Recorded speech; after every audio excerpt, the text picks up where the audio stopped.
There is wrestling on set. Usually starts off giggly, like ha ha ha ha, but it gets heated pretty quickly. Hey guys, my name is Xolo Maridueña. I'm here with Teen Vogue discussing some of my firsts with you today here. First acting role.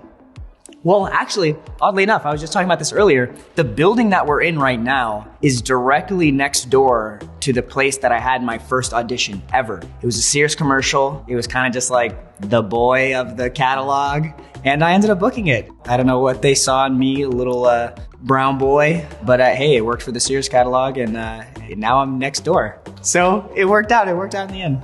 The first pinky ring I've ever worn. I mean, I've actually never worn a pinky ring before. My pinkies are a little small, so I usually just stick with the regular pointer finger, middle finger rings. But today I've got pretty cool, it matches my eyes, wouldn't you say? This is the first pinky ring, but I like it. I might just have to, who knows, maybe it'll go missing Ocean's 11 style, I don't know.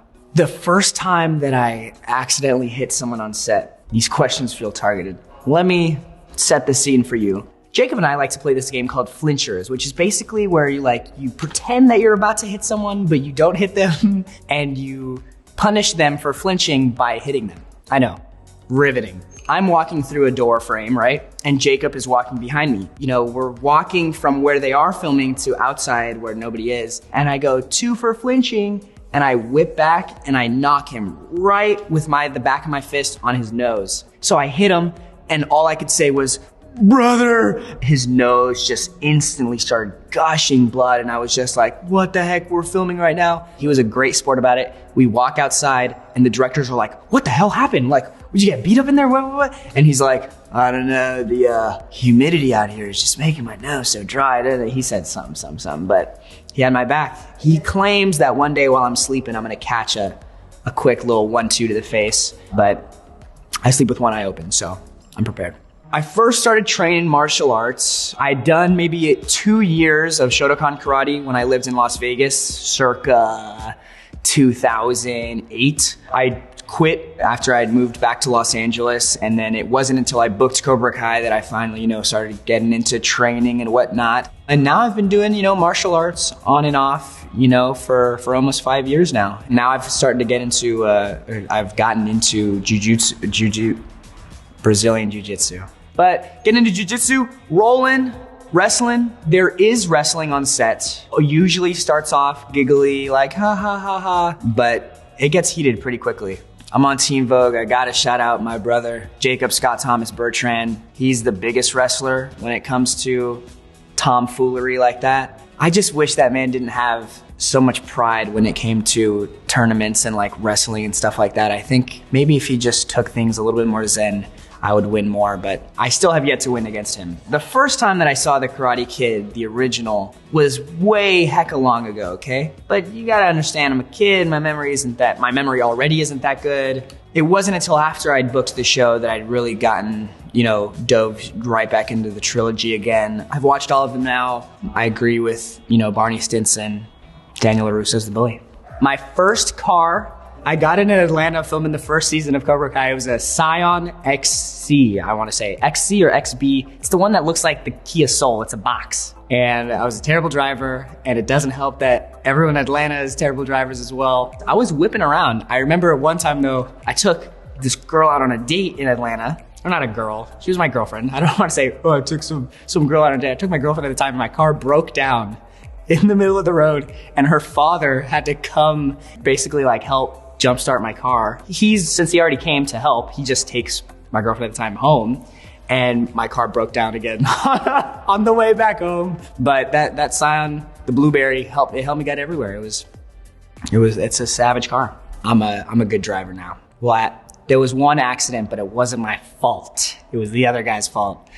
We handled it. My first training session with Hito, Mr. Hito Koda, our stunt coordinator from seasons 1 through 3. We hadn't filmed anything yet. I just moved out to Atlanta. Mind you, I don't know if you see me here today, Teen Vogue. I've beefed up a little bit, but at that time I was 110 pounds with a wet t-shirt, super, super skinny. And I just remember him drilling me, being it felt like the Jaden Smith Karate Kid. It was raise your leg, put it down, raise your leg, put it down, raise your leg. And my body was just cry. Just tear up right now. I made it through without any tears, but man, those first couple weeks were gruesome. There's only been one moment where I've really gotten like frustrated or like it felt overwhelming doing all the stunts. It was season 2. We had a fight in the woods, and you know, when you're rehearsing the fight, you're not compensating for it being super early and the ground being muddy in the woods. I don't know why I didn't think that, but we get there on the day and I have to do this like kick into a sweep on the ground, and I would kick and go to the ground and I would just slip and slide everywhere on the mud every single time we did this. Finally, where it got to the point where on one of the takes, like I slipped and I just punched the ground. I'm so embarrassed saying this because I feel like a little boy like having a tantrum, but I punched the ground and I was like, dang it, I can't do it. And Hito came up to me and he was like, look, Xolo, like, I know you feel like you can't do it, but we can't leave until you do it. So you have to. There's like not really any option. And, you know, in a weird way, he, you know, kind of instilled the confidence that I needed. They still went with the stunt doubles too. I still didn't do it that well. Dante Ha was my stunt double that day. They went with his rendition of the move. But, you know, I thought I added some spice there. My first tattoo is this character, Fushiguro from Jujutsu Kaisen. It's an anime that I really like, and it's his outfit on Snoopy from Peanuts. I know it sounds weird, and it is weird, but I got like matching tattoos with my boys. They all got different characters from Charlie Brown, dressed as the characters from one of our favorite animes. So it was just kind of like, we should do this. Yeah, we should do this. And then by the time anyone said, no, maybe, we'd already gotten them. So now I have a thigh tattoo. My first red carpet that I remember at least was this thing called the Alma Awards, which is this like Latino award show. And I remember I must have been like 10 or 11 and I wore this like black suit. And I remember I thought it was cool to wear black Ray-Bans, which I've never done again. I'm wearing super black sunglasses like that. Your eyes are so expressive that when you're not doing it, you're just way too cool guy. Like, just imagine just the Vogue look. I really did look like Will Smith, Agent K, in my suit. Even now, I feel a little like James Bond, 80s vibes. Like I'm about to come with the hair coif, like all like, what's up? I'm here to kick butt, but yeah, I try to dress spiffy. The first podcast that I ever listened to was this podcast called The TMG, Cody Ko and Noel Miller. They're huge inspirations to me. They're two of the funniest people that, you know, I know, and they make really great content. It inspired me so much so that, you know, I convinced my friend Jacob Scott Thomas Bertrand to make a podcast with me, the Lone Lobos podcast. We're like 20 something weeks into it. It's savage. It's the most personal project we've ever done. We'll plug it in, you know, watch it on Spotify or whatever. We're charting sometimes or what have you. Kind of about news, we talk about current events. It's honestly like my favorite thing that I'm doing right now. Well, I mean, technically speaking, my first roommates were my parents. Jacob Scott Thomas Bertrand, this guy's at the center of all my problems. And we started living together, I was 18, he was 19, and we were kind of chopping it up out in Atlanta, taking on the town legally for a few years. And now it's fun, honestly. Like I don't have a brother, I have 4 sisters. So he's kind of like the brother I never asked for. And he's great, I love him.